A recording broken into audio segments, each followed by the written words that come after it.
Bienvenue, nous sommes le 19 mars 2011, 298 km au menu de cette édition de Milan-San Remo.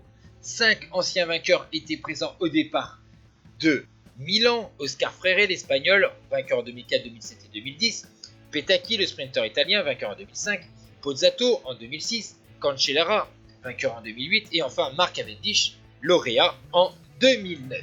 4 coureurs ont ensuite ouvert la route dès le départ quasiment de Milan: Seidmans de la Cofidis, De Marchi d'Androni, Ignatieff de la Katusha et Miyazawa de la Faenese Vini. Derrière, au sein du peloton, la Rabobank et la Sky ont roulé puisque l'écart des 4 hommes a atteint 14 minutes.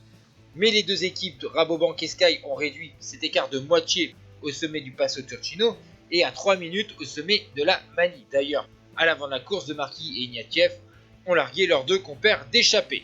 D'ailleurs, dans l'ascension de la Mani et dans sa descente, de nombreuses chutes ont eu lieu au sein du peloton, avec comme victime Torushev, Tyler Farrar, Mark Cavendish et Oscar Freire. Et donc on a deux pelotons qui se sont donc créés à cause de ces chutes. D'abord, le premier peloton a avalé les deux derniers membres de l'échappée matinale, avec à l'avant de ce peloton les Omega Pharma Lotto de Philippe Gilbert et les BMC de Greg Van Avermaet. Derrière, on voit notamment la Rabobank d'Oscar Freire emmener donc le deuxième peloton. Et nous sommes maintenant dans la Cipressa où on voit que on collabore parfaitement à l'avant des deux pelotons, mais c'est surtout l'équipe Liquigas qui emmène donc le peloton dans cette Cipressa. Mais on connaît un petit peu cette course italienne, la Primavera, et on va voir les premières offensives dans la Cipressa, avec notamment Michele Scarponi de la formation Lampre. Mais l'Italien va être surtout surpris parce que 4 coureurs vont se dégager pour entamer les fameux 9 km entre la Cipressa et le Poggio. Donc vous voyez que Scarponi a 16 secondes de retard sur un groupe de tête où figurent 4 hommes que vous voyez là, alors que les conditions climatiques de cette édition de Milan-San Remo étaient assez humides.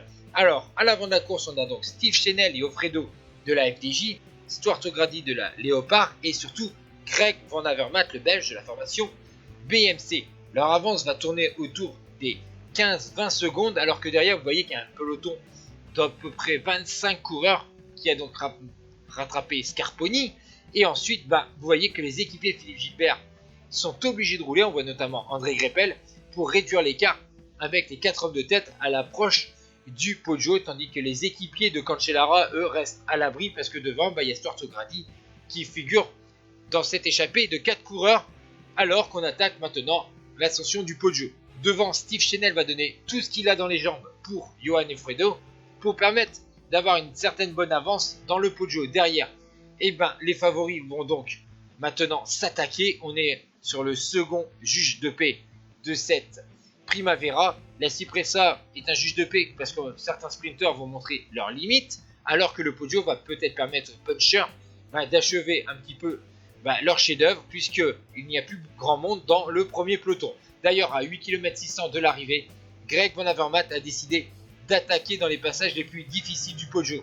Derrière, on voit Johan Offredo tenter de réagir, mais le leader de la BMC de SAR 48 creuse une petite avance sur le français. Tandis que derrière, on voit tout d'abord Vincenzo Nibali attaquer, ensuite Philippe Gilbert, mais le Belge est suivi par Cancellara, Balan, Scarponi, Mathieu Goz, Marcato ou encore Pozzato. D'ailleurs, dans la descente du Poggio, Marcato va chuter, tandis que Greg Van Avermaet, lui, a quelques secondes d'avance sur Offredo, qui va être repris par le groupe de chasse, tandis que Greg Van Avermaet, lui, réalise une très bonne descente puisque son écart ne diminue pas assez fortement. Vous voyez qu'il reste 3 km, on est dans le bas de la descente, on voit encore Nibali à l'avant du groupe de chasse, il y a 5 secondes d'avance pour Greg Van Avermaet.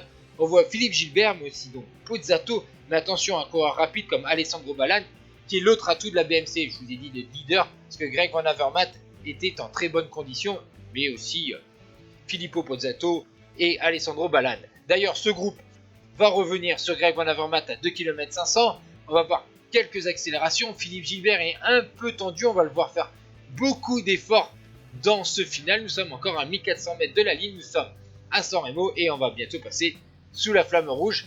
Et ce groupe de 10 coureurs, où figurent notamment deux léopards, donc Stuart O'Grady va donner ses dernières forces pour Fabian Cancellara. Nous sommes dans la dernière ligne droite Et on va voir que Mathieu Goss, vainqueur de la première étape du Tour de Hollander et de la troisième étape de Paris-Nice, est bien trop rapide pour Fabian Cancellara qui finit donc deuxième. Troisième place donc pour Philippe Gilbert qui avait remporté une étape de Tirreno et l'Estrade Bianche. Quatrième, Alessandro Ballan. Cinquième, Pippo Bozzato. Sixième, Michele Scarponi. Ciao tout le monde.